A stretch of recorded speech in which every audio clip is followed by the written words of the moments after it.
Rachel Ann Sears is back home in Hilltown now. About 4 years ago, Rachel Ann bought a 1970 VW bus from a tire dealer down in the valley, and she set off to find America and to find herself. Maybe a year and a half back now, in the spring it was. It's so easy to lose track when you don't pay attention. Her folks had just put their feet up on the front porch after a hard day of planting the butter and sugar corn, when they heard the familiar sound of that VW engine straining to climb up to the mountaintop, where the Hilltown twilight lingers longest, and Sears have farmed that rocky peak for generations.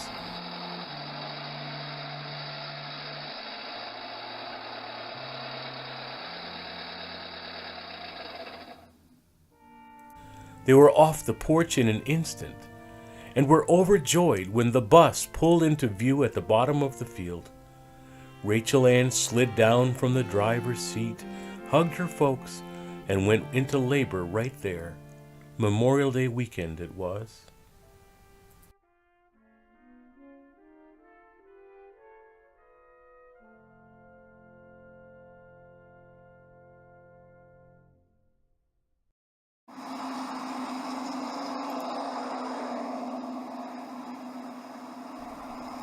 Nowadays, Rachel Ann drives over to the interstate and waits tables at the Flying J truck stop on the overnight shift while her baby boy sleeps in the same room she grew up in.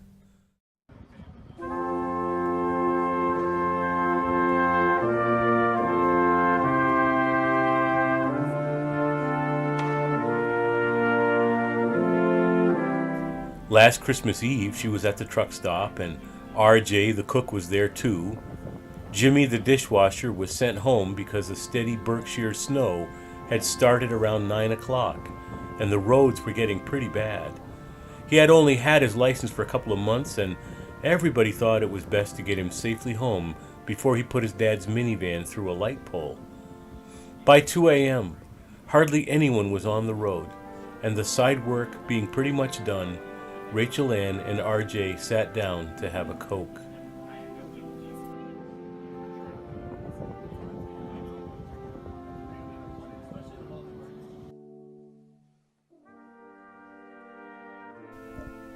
I don't think it snowed around here on Christmas like this in 20 years.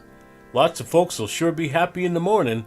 White Christmas, said RJ, drawing out the words. Yeah, said Rachel Ann. Her thoughts seemed far away. You want to get going home? I can punch out for you in the morning. Ain't nobody coming in now. No, thanks, RJ. I'll be okay. They were both silent for a bit as they watched out the window. Snowflakes glided past the big arc lamps that lit up the gas pumps. You probably ain't old enough to remember the last big Christmas storm we had around here. I saw one a few years ago on the road, she said.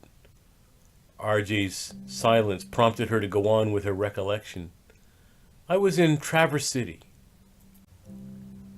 Where's that? RJ asked, never one to let a good story get started all on its own. Michigan, she said, the cherry capital of the world. Oh, that must have been beautiful. Nah, not at the time I was there. That's the story of my life. Right place, wrong time. Michigan is bleak and ugly this time of year. Yeah, said RJ, although he had never been outside of Massachusetts. Rachel Ann continued. It was Christmas Eve. I had come in on Route 31 earlier in the day and headed for the Walmart. You can park there overnight, and it was far enough away from the water so it wouldn't be so windy. I watched the shoppers for a while. People were rushing through the plaza looking for last-minute stuff. It was crowded. Their hands were in their pockets. Their collars and hoods were pulled up tight against the cold and snow. Their heads were all down, partly to watch their step in the slush, but partly to avoid eye contact with each other. Even the kids' heads were all buried in their mobile phones and stuff like that. It was weird, but nobody looked up. Nobody looked at each other. RJ just stared at his Coke. I remember people were carrying large boxes and plastic shopping bags. You can bet they were carrying staggering credit card debt and lack of sleep, too. They looked overloaded by stress and work and long shopping lists. The lights of the plaza glared brightly into the night, as if they were competing with each other to save the lost shoppers.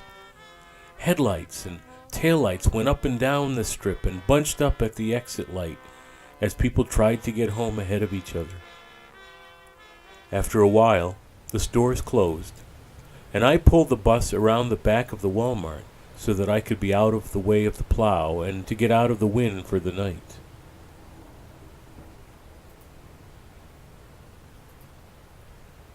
Out behind the Walmart is very different. It's dark and dim. There are no lights. There are no inviting displays. Just the very dim recesses over by the dumpsters, out where the junk sofas were dropped off. And there was an old Chevette parked at an angle to make a windbreak. And a young Latina woman was in heavy labor, and she was screaming and crying out in Spanish. The men with her seemed worried, but they could only watch and take a swig off of a bottle that they had. And then my eyes got adjusted to the shadows, and you could see the homeless and the drunks, the addicts making their way to the plaza as that girl gave birth, like they had to be there.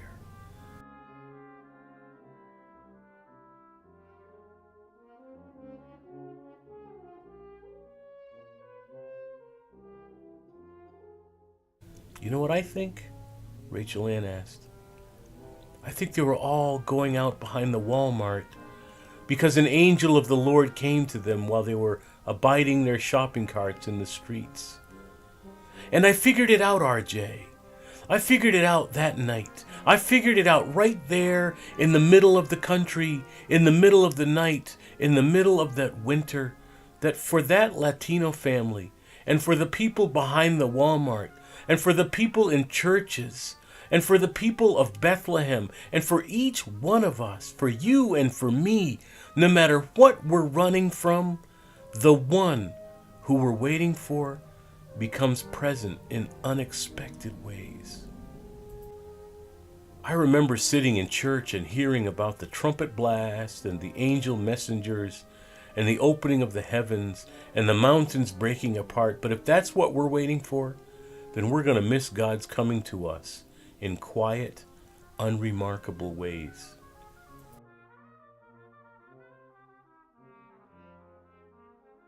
Rachel Ann got real quiet for a couple of moments. And she got up from the table, took off her apron, put her order pad down on the counter, and she punched out. And she drove over the snowy mountain roads to her home. It took her over 3 hours in the snowy night to make that journey.